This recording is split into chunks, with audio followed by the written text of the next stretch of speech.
blessing, you must see, I see it in my line of work, that people are scared. Like, that's all well and good. Have fun at work, have fun with your teams.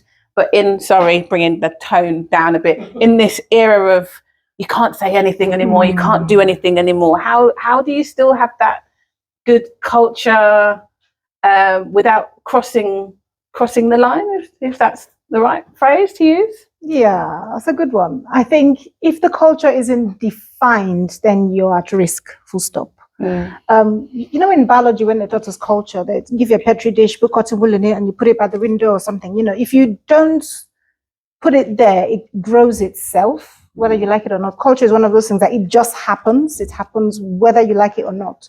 So if you don't define the culture in your business, in your organization from the start, it is going to develop itself, and it's going to be something and become a beast. And with every addition or every subtraction, it changes again. Everyone comes with their own energy, adds to it or removes from it, dilutes it. So it keeps morphing.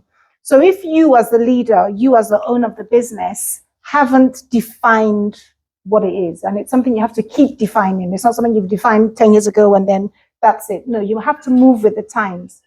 Because the way the world was before COVID and how it is now is different. What was funny then might not be funny now. What was allowed then, we were talking about this earlier in the construction industry, where it's a world of blokes. They could have the odd calendars up in the stations and stuff, but a woman coming into the space changes the game, So culture is something that must be adapted. And as a leader, it's your responsibility to make sure that that's adaptable and it's going the right way.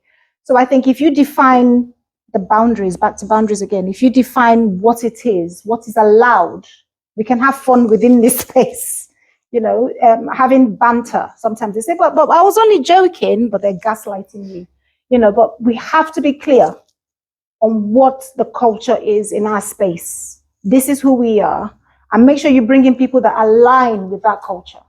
And if an environment where you're in doesn't align with you, you have the power to remove yourself.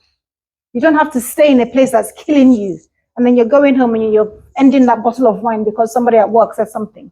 If it doesn't align with you, you have the power to remove yourself and find the right place for you. So with culture, it's important that we define it, because without fun at work, what's the point?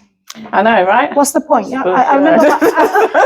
I always remember my last employment. I left not because I didn't enjoy the job. I left because of the people. And they were not men. It was my fellow women. It was a team of just women.